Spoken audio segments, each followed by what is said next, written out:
बिस्मिल्लाहिर्रहमानिर्रहीम। अस्सलाम वालेकुम डियर स्टूडेंट्स। आज हम ओप के हवाले से जो टॉपिक डिस्कस करेंगे वो है final class, nested class and inner class. Final class, when a class is declared with final keyword it is called final class। मतलब इसका ये है कि जब हम क्लास को डिक्लेयर करते हैं और उसमें जो कीवर्ड है वो फाइनल के साथ हम अटैच करते हैं तो वो फाइनल क्लास कहलाती है। A final class cannot be extended, inherited। मतलब ये फाइनल क्लास जो होती है ये कोई ऐसी क्लास नहीं है कि जो पिछली क्लास से इनहेरिट हो या इससे मज़ीद आगे एक्सटेंड किया जाए। इसकी एक इनफरादी खसूसियत होगी। One is definitely to prevent inheritance as final class cannot be extended। मतलब ये इसकी कंपल्सरी कंडीशन है कि ये इसे इनहेरिटेंस से प्रोटेक्ट रखती है। As final class can not be extended, और फाइनल क्लास जो है एक्सटेंड नहीं हो सकती। For example all wrapper class like integer, float etcetera are final class. अब फाइनल क्लास में जितने भी इंटीजर यूज होंगे, फ्लोटिंग नंबर यूज होंगे, वो सारे के सारे फाइनल क्लास में आएंगे। When to use final class in Java, ये शॉर्ट सा क्वेश्चन है। If you are deeply dependent on the method implementation, मतलब जो आप मेथड जो है वो इम्प्लीमेंट करने जा रहे हैं और उस मेथड पे आप डिपेंड हो चुके हैं। when you need security against a class modification, और इसकी दूसरी सूरत ये हो सकती है जब आपकी क्लास आपने डिक्लेयर की है और क्लास को आप मॉडिफाई करना चाहते हैं, उसमें कोई चेंज लाना चाहते हैं, तो उसकी सिक्योरिटी के लिए आप फाइनल का कीवर्ड जो है वो यूज़ करते हैं। तब हमें फाइनल क्लास की जो है वो ज़रूरत पेश आती है। मज़ीद हम देखते हैं next. When a class is declared with final keyword, it is called final class. A final class cannot be extended, inherited. There are two uses of final class. One is definitely to prevent inheritance, as final class cannot be extended। जैसा कि हमने पहली slide में पढ़ा है कि ये हमें इनहेरिटेंस से प्रिवेंट रखती है और इसको मज़ीद एक्सटेंड भी नहीं किया जा सकता।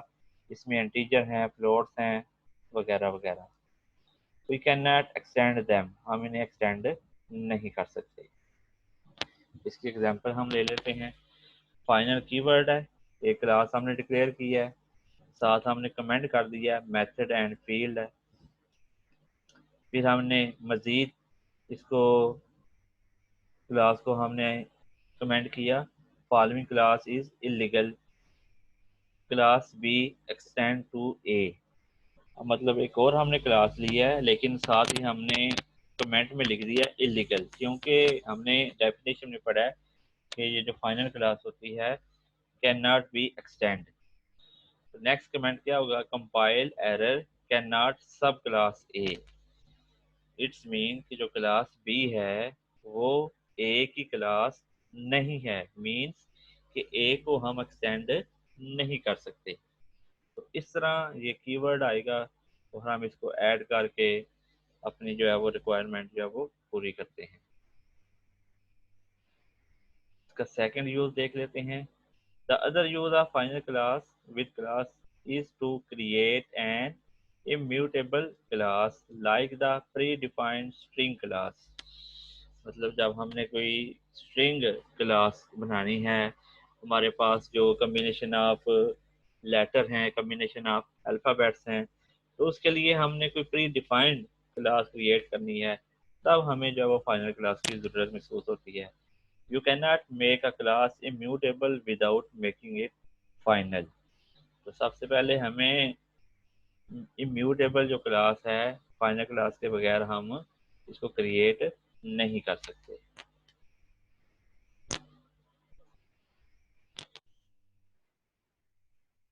When a method is declared with final keyword, it is called final method. जब हम क्लास के साथ डिक्लेयर करते हैं, इसमें फाइनल का कीवर्ड यूज करते हैं, तो ये फाइनल मेथड कहलाता है। A final method can not be overridden. Final method जो है वो ओवर हिडन नहीं हो सकता। The object class does this, a number of its method are final. अब इसमें जो इसके मेथड होंगे, जो इसके ऑब्जेक्ट होंगे, वो ये हमें शो करेगा कि ये जो क्लास हम डिक्लेयर करने जा रहे हैं ये फाइनल है या नहीं। We must declare method with final keyword for which we require to follow the same implementation throughout all drive classes। इसका मतलब ये है कि we must declare method, हमें वो मेथड जो हैं फाइनल कीवर्ड के साथ डिक्लेयर करने पड़ेंगे। और कौन से वो मेथड होंगे? for which we require to follow the same implementation। हमारे पास जो प्री डिफाइन, जो कि हमने ऑलरेडी क्लास को ड्राइव किया हुआ है, उसी की तरह हमें फाइनल क्लास को क्रिएट करने की या डिक्लेयर करने की ज़रूरत होगी। The following fragment illustrate final keyword with the method. Next इसने एग्जांपल बताइए, हम ये एग्जांपल देख लेते हैं। अब इसने बताया कि सबसे पहले क्लास ए, फाइनल कीवर्ड यूज किया वाइड m1, प्रिंट आउट में आ जाएगा this is A final method, क्योंकि हमने फाइनल का कीवर्ड यूज कर लिया है। एक क्लास हमने बनाई है क्लास ए, तो ये होगी हमारी final class, final method. Class B extend A, हमने ये पढ़ा है कि जो हमारी फाइनल क्लास है कैन नॉट बी एक्सटेंडेड, मतलब ये इनहेरिटेंस से हमें प्रोटेक्ट करती है। तो हमें इस चीज़ को भी डिफाइन करना है कि ये एक्सटेंडेबल नहीं है। Class B extends A void m1। अब कंपाइलर एरर शो करेगा कि कैन नॉट बी ओवरराइड, ये जो हमने वर्ड पढ़ा है अभी पीछे कि ये क्लास जो है ओवरराइड नहीं करती। तो कंपाइलर जो हमारा, जब हम इसको कंपाइल करेंगे तो वो एरर देगा सिस्टम आउट प्रिंट इलीगल, तो ये क्लास तो एक्सटेंड हो ही नहीं सकती। तो वो वहाँ पे हमारा जो है वो सिंटैक्स एरर या लॉजिकल एरर जो है वो डिस्प्ले होगा। What is final in Java with example? In Java, when final keyword is used with a variable of primitive data types, int, float, etc., value of the variable cannot be changed। अब उसने बताया है कि जब हम final का keyword use करेंगे with a variable, variable के साथ, तो हमारी जो वेरिएबल की जो वैल्यू होगी वो चेंज नहीं हो सकेगी। एग्जाम्पल हम देख लेते हैं। For example, following program gives error because I is final. अब आई इसमें जो फाइनल वैल्यू है, final int I this is equal to 10, I is equal to 30, और वो एरर क्या आएगा? Error because I is final. अब आई की वैल्यू जो है वहाँ पे 10 हमने डिक्लेयर कर दिया है, वो फाइनल होगी। तो साथ ही हमने वैल्यू हमने दे दी है 30 भी। इट्स मीन के हमने ऊपर डिफाइन किया हुआ है कि variable can not B change. तो यहाँ पे 10 के बजाय 30 नहीं आ सकता। अगर हम आई इज इक्वल टू 30 करते हैं और बाद में फिर आई इज इक्वल टू 10 कर देंगे, फिर भी एरर आएगा। मीन्स हम वैल्यू को चेंज नहीं कर सकते। What is final class and final method in Java? You can declare sum of all of the class method final। हम जो है क्लास के जो मेथड होंगे फाइनल मेथड वो डिक्लेयर कर सकते हैं। You use the final keyword in a method declaration to indicate that method cannot be overridden by subclass। जैसा कि हमने पीछे एग्जांपल दी है कि हमने ए क्लास ली है, उसके बाद हम बी क्लास नहीं ले सकते, क्योंकि अगर हम बी क्लास लेंगे तो कंपाइलर जो है वो एरर शो करेगा कि ये ओवररिडन नहीं हो सकती। लिहाजा हमने जो भी मेथड जो डिक्लेयर किया होगा वो हमारा फाइनल मेथड होगा। The object class does this, हमारे पास जो ऑब्जेक्ट क्लास होगी वो इसको परफॉर्म करेगी। अ नंबर ऑफ मेथड और फाइनल, हमारे पास जो मेथड होंगे, हमारे पास जो ऑब्जेक्ट्स की क्लास होंगी, वो सारी ये प्रोसेसिंग काम करेंगी। A class that is declared final cannot be सब class.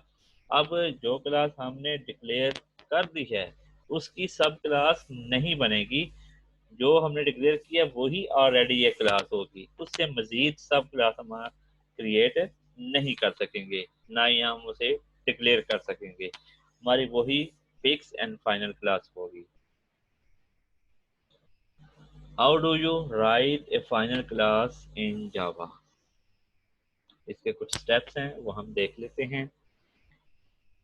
To create an immutable class in Java, you have to do following steps. Declare the class as final so it can't be extended. सबसे पहले हमने class को declare करना है as final, तो ये final class है और ये मजीद एक्सटेंड नहीं हो सकती। Make all fields private so that direct access is not allowed. अब इसमें जितने भी हम फंक्शन को डिक्लेयर करेंगे वो तमाम के तमाम फंक्शन को हम प्राइवेट फील्ड जो है वो डिक्लेयर करेंगे ताकि डायरेक्ट जो है वो एक्सेसिबल ना हो। Don't provide setter method for the variable, हमने प्रीवियस लेक्चर में गेटर सेटर पढ़े थे, तो उसने बताया कि वेरिएबल के लिए हम गेटर सेटर मेथड जो है वो नहीं प्रोवाइड करेंगे। Make all mutable field final so that its value be assigned only once. जैसा कि पिछली स्लाइड में मैंने आपको बताया है कि जो वेरिएबल की एक दफ़ा वैल्यू सिलेक्ट हो गई है, i इज इक्वल टू 10 है, i इज इक्वल टू 30 है, i is equal to whatever जो भी हम वैल्यू रखेंगे, उसके बाद वो हम वैल्यू को चेंज नहीं करेंगे, वो वैल्यू असाइन हो चुकी हैं। नेक्स्ट एक क्वेश्चन है, why do we need final class in Java? What are the final class in Java? The main purpose of using class being declared as final is to prevent the class from being subclass. सबसे पहले तो हमें इसकी इसलिए ज़रूरत पेश आती है कि हमने जो क्लास जो कि फाइनल क्लास को हम डिक्लेयर कर चुके होते हैं उसको सब क्लास से प्रिवेंट करना होता है, प्रोटेक्ट करना होता है। If a class is marked as final, then no class can inherit any feature from the final class. हमने एक क्लास फाइनल डिक्लेयर कर दी है, अब उस क्लास से नेक्स्ट हम कोई क्लास एक्सटेंड नहीं कर सकेंगे। You can't extend a final class. Final class की example, with this example we are going to demonstrate how to use final class. In short, how to use final class, we have followed the steps below. We have created a final class B that has two integer attributes and an A attribute that is another class A. It also has an F method. अब ये बात तो समझने वाली है, उसने बोला है कि हमने B क्लास की एक फाइनल क्लास क्रिएट की है जिसके दो एट्रीब्यूट हैं and an A attribute that is another class A. A attribute है जो कि ए क्लास का जो है वो हमने इसको डिक्लेयर की है। It's also has an F method और उसका जो मेथड होगा वो एफ है। We create a new instance of B class and call its F method. Same हमने एक B क्लास ली है और उसका जो है वो F मेथड डिक्लेयर किया है। Then we change the values of I and J attribute इस तरह हम आई और जे की वैल्यूज को चेंज कर सकते हैं, उनके एट्रीब्यूट की वैल्यू को चेंज कर सकते हैं। The value of final class can change, but if we try to extend the final class from another one, an error will occur because class cannot be subclass. ये point भी समझने वाला है, repeat मैं करता हूँ। उसने बोला कि the value of final class can change, final class की जो वैल्यू है वो चेंज हो सकती हैं। तो किस सूरत में? But if we try to extend, हम उसकी सब क्लास जो है वो नहीं बना सकते। अगर हम ऐसा करेंगे तो कंपाइलर जो है वो एरर शो करेगा।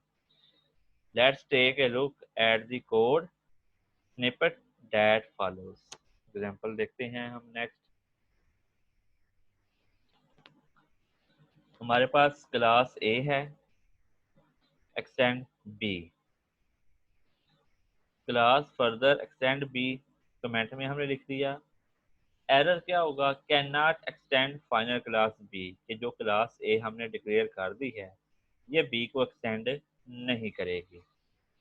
फिर हमने क्या किया, एक हमने फाइनल क्लास ली बी से, बी एट्रीब्यूट से, int I this is equal to 7, int J this is equal to 1। हमने एक और मेथड लिया, A X is equal to new A, एक एट्रीब्यूट हमने ले लिया, वाइड एफ मेथड, और प्रिंट किया बी डॉट एफ फंक्शन, मतलब बी क्लास है और एफ जो है वो एट्रीब्यूट का जो फंक्शन है वो उसको हमने प्रिंट में ले लिया। फिर हमने एक फाइनल क्लास ली, public static void main string हमने यहाँ पे इंट्रोड्यूस करेंगे, B N is equal to new B. यहाँ पे हमने ए एट्रीब्यूट लिया था, यहाँ हमने बी एट्रीब्यूट लिया। हमने क्या किया, एक और मेथड ले लिया N dot F, N dot I this is equal to 40, N dot J, अब जे में इंक्रीमेंट होता जाएगा अप टू 40 तक। प्रिंट में क्या आ जाएगा, N dot I plus N dot I, N dot J, और ये इंक्रीमेंट होता जाएगा, मतलब एन में इंक्रीमेंट होता जाएगा अप टू 40 तक, डॉट जे। हमारी आउटपुट क्या आ जाएगी, बी जो हमने फंक्शन डिक्लेयर किया हुआ है, N dot I this equal to 40, N dot J this equal to 2। This was the example of how to use the final class in Java. तो इस तरह हम जो है वो फाइनल क्लास को यूज कर सकते हैं। उसके बाद है Java nested and inner class. In this tutorial, you will learn about the nested class in Java and its types with the help of example. In Java, you can define a class within an other class, such as such class is known as nested class. For example, मैं repeat करता हूँ, you can define a class, एक class को हमने define किया within another class, अगर एक class के अंदर कोई और क्लास है तो हम उसको बोलेंगे नेस्टेड क्लास।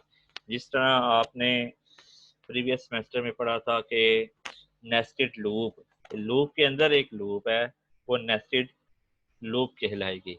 इसी तरह नेस्टेड क्लास क्या होगी, क्लास के अंदर एक क्लास होगी, it is called nested class.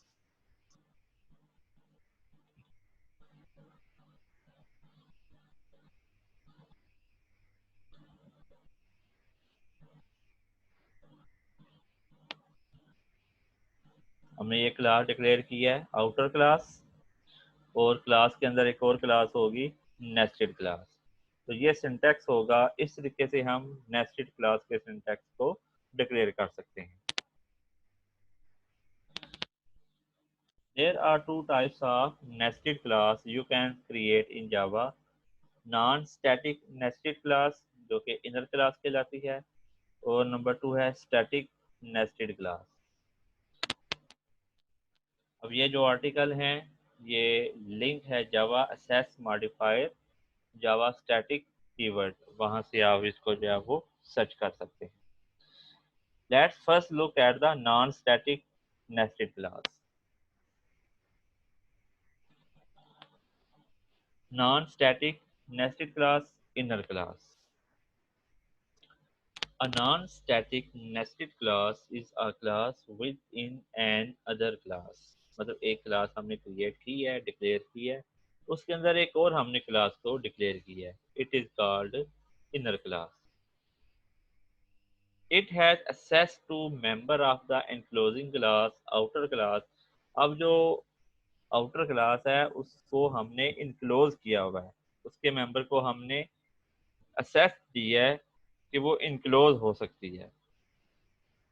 It is commonly known as inner class, since the inner class exists within the outer class. अब जो inner class है वो outer class के अंदर होती है। You must initiate the outer class first in order to instantiate the inner class. अब उसने बताया कि सबसे पहले हमने जो आउटर क्लास है उसको डिक्लेयर करना है, उसको असेस करना है, उसको एग्जीक्यूट करना है, उसके बाद जो इनर क्लास होगी फिर उसको हम जो है वो प्रोसेस करेंगे। Here is example of how to can declare the inner class in Java. सबसे पहले एक हमने क्लास ली है सीपीयू की, डबल उसकी वैल्यू होगी, इसकी टाइप ले ली है प्राइस की, और नेस्टेड क्लास हमने ले ली है क्लास प्रोसेसर की। एक सीपीयू की है जो आउटर है और नेस्टेड जो है इनर जो है वो प्रोसेसर की है। अब इसमें हमने कमेंट किया member of nested class, double core है और स्ट्रिंग जो है वो मैन्युफैक्चरर है। मतलब डबल कोर से मुराद ये है कि कोर i5 है, कोर i7 है, वट एवर, और उसके मैन्युफैक्चर की कंपनी क्या होगी वो हमने स्ट्रिंग में मतलब अल्फ़ाबेटिक में डिक्लेयर करनी है।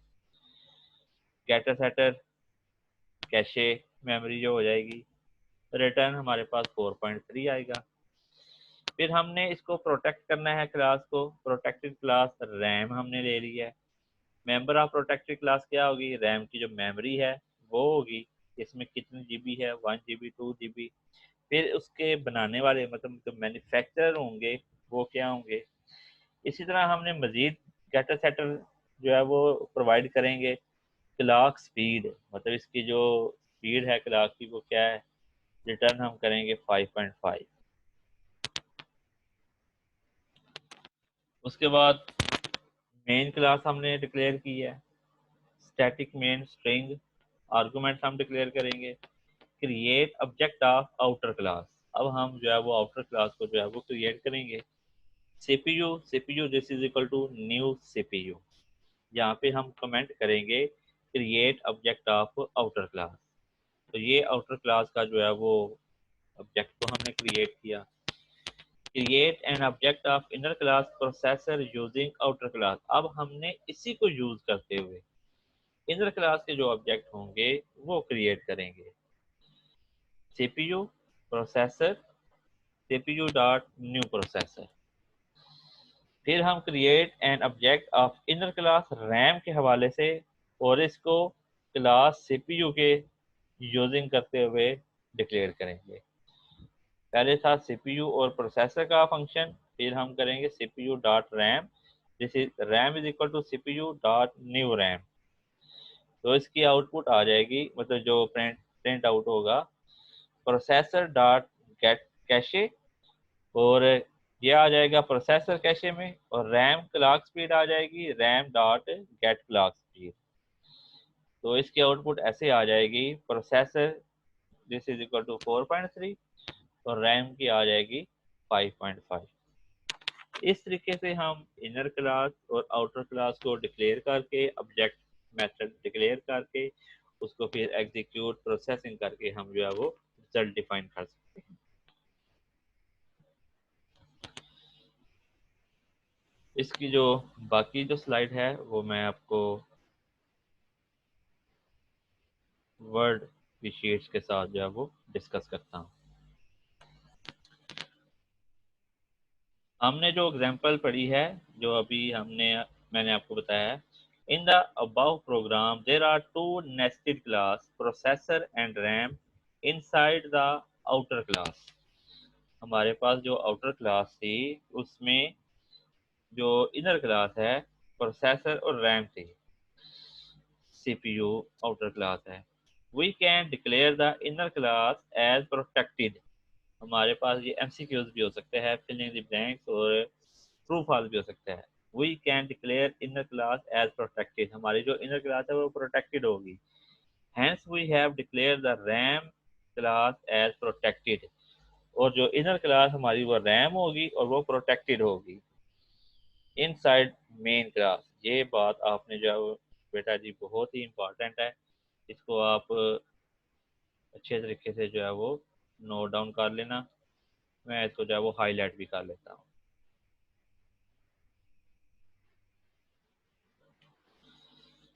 First, we first create an instance of an outer class CPU name CPU। मतलब हमने क्या किया, हमने ये किया कि आउटर क्लास डिक्लेयर की है और उस क्लास का नाम रखा था CPU। यूजिंग दिस इंस्टेंस, मतलब CPU को हम इस्तेमाल करते हुए, we then create the object of inner class. हम इनर क्लास के ऑब्जेक्ट को डिफाइन करेंगे कि सीपीयू के साथ क्या क्या उसका ऑब्जेक्ट बन सकता है। सीपीयू के साथ क्या ऑब्जेक्ट होता है, प्रोसेसर है, और प्रोसेसर की इसको हम कैसे इसकी जो है वो सिंटैक्स लिखेंगे, सीपीयू डॉट प्रोसेसर के सीपीयू एक क्लास है, प्रोसेसर उसका जो है वो मेथड है, उसकी जो है वो ऑब्जेक्ट है, and processor this is equal to CPU dot new processor. फिर सीपीयू का एक और हम जो है वो का जो है ऑब्जेक्ट क्रिएट करेंगे रैम के साथ, जो कि इनर क्लास में आएगा, CPU dot RAM, and RAM is equal to CPU dot new RAM. Note, we use the dot operator to create an instance in the inner class using the outer class। ये जो dot मैंने आपको बताया ना, CPU dot new processor, CPU dot new RAM, उसकी उसने बात बताई है कि हम डॉट इस लिए यूज करेंगे to create instance of inner class using outer class. Outer class को यूज करते हुए हम इनर क्लास के इंस्टेंस को क्रिएट करेंगे डॉट को यूज कर। Access member of outer class within inner class. अब जो हमने मेंबर क्लास को असेस किया है within inner class using outer class, वो हम देखेंगे।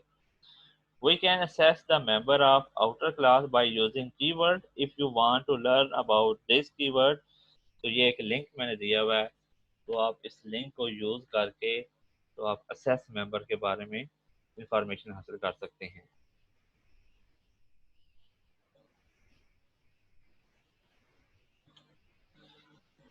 हमने एक क्लास कार की जो है वो क्रिएट की है। हमने क्या किया कि कार का एक नेम, उसके जो है मतलब ऑब्जेक्ट हैं वो बताए हैं, वो स्ट्रिंग में आ जाएंगे क्योंकि कार का नेम जो है वो अल्फाबेटिकली होगा। उसके बाद एक और हमने स्ट्रिंग ली है कार की टाइप, कि कार किस टाइप की है, वो भी स्ट्रिंग में आ जाएगा। फिर हमने क्या किया, assign value using constructor, public car string name string type, this dot car name, आगे नेम आ जाएगा, दिस डॉट कार टाइप उसकी टाइप आ जाएगी। ये हमने उसके जो है वो ऑब्जेक्ट क्रिएट कर लिए। फिर प्राइवेट मेथड हम यूज करेंगे आउटर क्लास के हवाले से। Private string dot get car name, return क्या होगा, कार का नेम रिटर्न हो जाएगा। इनर क्लास क्या है, क्लास इंजन। अब इंजन जो है वो भी स्ट्रिंग में होता है, वाइड सेट इंजन। उसके बाद क्या होगा, उसकी प्रॉपर्टी जो है वो हम कार की जो प्रॉपर्टी है वो टाइप करेंगे। assess the car type property of car if car dot this car dot car type equal to 4wd।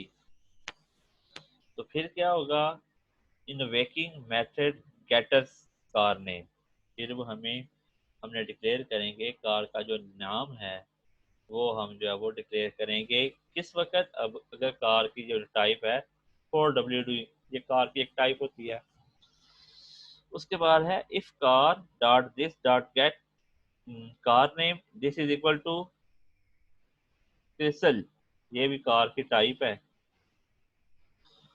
तो फिर क्या होगा, this engine type this is equal to smaller, else क्या होगा, बिगर। मतलब जाहिर है कार की जो टाइप्स होती हैं 4WD, क्रिसल, वटेवर, तो उसने ये यहाँ पे ना कंडीशन लगा दी है कि अगर तो कार है 4WD, ठीक है, तो उसका जो इंजन होगा वो बिगर होगा, अदरवाइज क्या होगा, स्मॉलर होगा। स्मॉलर जो है वो क्रिसल के हवाले से कंडीशन है। एल्स क्या होगा, this engine type bigger string dot gate engine type, return क्या होगा, दिस इंजन टाइप। फिर हमने एक और क्लास ली है मेन की, public wide main string argument declare किए हैं।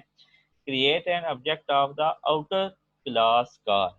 अब हमने क्लास के जो आउटर जो ऑब्जेक्ट हैं वो वाले जो, उसको हमने डिस्कस करना है। अब जो इंजन है ये तो ज़ाहिर है गाड़ी के अंदर इंजन होता है, तो वो इनर क्लास होगी।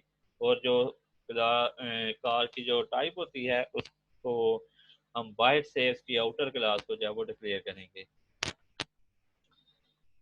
Car car one this equal to new car Mazda, ये उसकी टाइप होगी 8WD। Create object of inner class using outer class. अब इस क्लास को यूज करते हुए, इस आउटर क्लास को यूज करते हुए हम इनर क्लास बनाएंगे, सेम इसी तरह जिस तरह हमने पीछे बनाई है। Car engine, engine equal to car one dot new engine, engine को सेट हम करेंगे। सिस्टम हम print engine type for AW engine get करेंगे। फिर एक और हम ऑब्जेक्ट क्रिएट करेंगे, ये तो है 8WD। फिर 4WD के हवाले से सेम इसी तरह फंक्शन जो है वो हम डिक्लेयर करेंगे, और आउटपुट उसकी क्या आ जाएगी, इंजन टाइप फॉर 8WD बिगर और engine type for 4WD smaller. अब आपको समझ आ गई होगी कि ऊपर वाले इस हिस्से में हमने क्या किया। इस हिस्से में 4WD और क्रिस्टल के हवाले से हमने ऑब्जेक्ट क्रिएट किए और कंडीशन लगा दिया कि अगर तो 4WD है तो उसका इंजन बड़ा होगा, अगर क्रिस्टल है तो उसका इंजन जो है वो स्मॉलर होगा।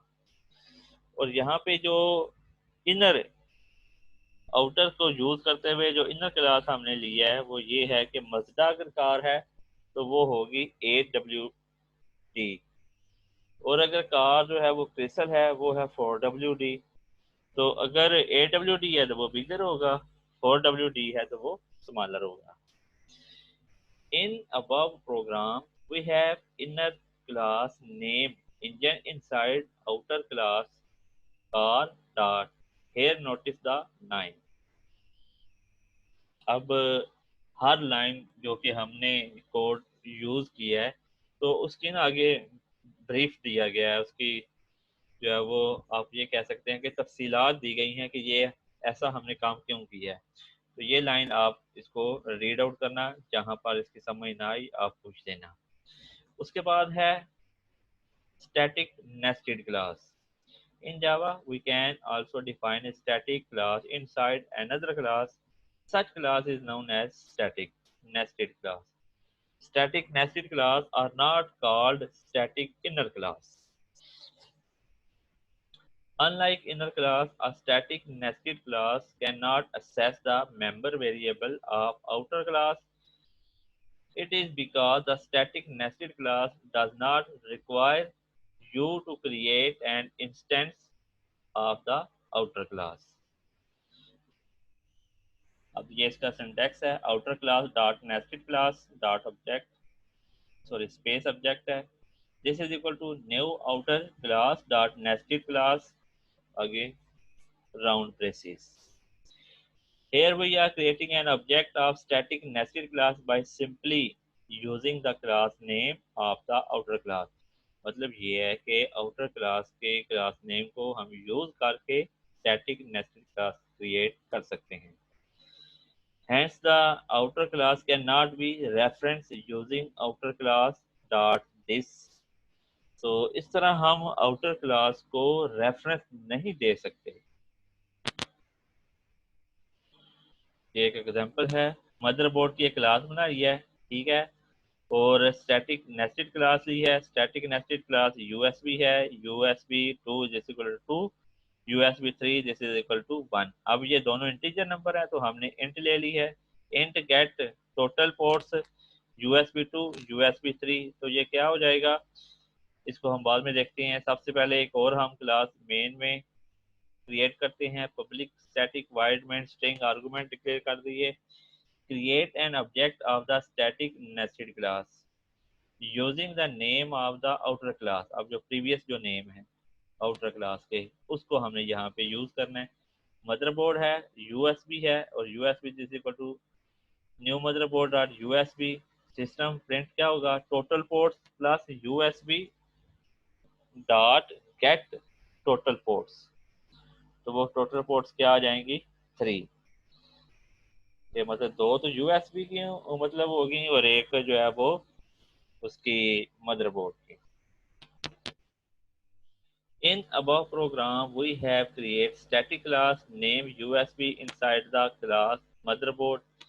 तो motherboard को यूज करते हुए हमने जो है वो एक क्लास स्टैटिक डिक्लेयर की है। Here we create object of USB using the name of outer class। Now let's see what would happen if you access the member of the outer class।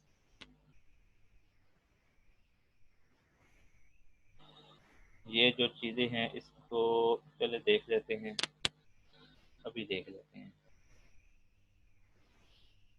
Access member of the outer class inside static inner class। हमने motherboard की class ले ली है। Motherboard दायरा string number होगा, ठीक है, और उसका मॉडल होगा। स्टैटिक की क्लास ली है, सेम जो प्रीवियस डाटा होगा वही हमने यहाँ पे कॉपी पेस्ट कर देना है। यूएसबी है, यूएसबी 2 है, यूएसबी 3 है। Assess the variable model of the outer class. अब जो वेरिएबल हमने यहाँ पे यूज करने हैं वो आउटर क्लास से होंगे। मदरबोर्ड एमएसआई का मदरबोर्ड है, और उसकी पोर्ट्स जो हैं वो 4 हैं, रिटर्न 4 करेगा। एल्स क्या होगा, यूएसबी प्लस यूएसबी 3। तो हमारे पास हमने एक क्लास बना लेनी है मेन की, वहां पे हमने क्रिएट क्या करना है, create an object of the static nested class. वो क्या होगी, motherboard dot USB and USB this is equal to new motherboard dot USB. Print out क्या होगा, total ports dot USB get total ports. When we try, अब यहाँ पे कुछ code miss है, वो मैं आपको जो है ना अगली क्लास में यहाँ पे मैं आपको कंप्लीट कर दूंगा। When we try to run this program, we will get an error। Error क्या होगा, non static variable this can not B reference from the static content context। This is because we are not using the object of the outer class to create an object of the inner class। मतलब उसने बोला है कि inner class के object को create करने के लिए हम आउटर क्लास के ऑब्जेक्ट को यूज नहीं कर रहे। तो यूज करेंगे तो फिर एरर नहीं आएगा। Hence, there is no reference to the outer class motherboard stored in the motherboard। मतलब हमने उसका रेफरेंस यूज करना है। तो ये कुछ की पॉइंट है, इनको आप डिस्कस कर लीजिएगा।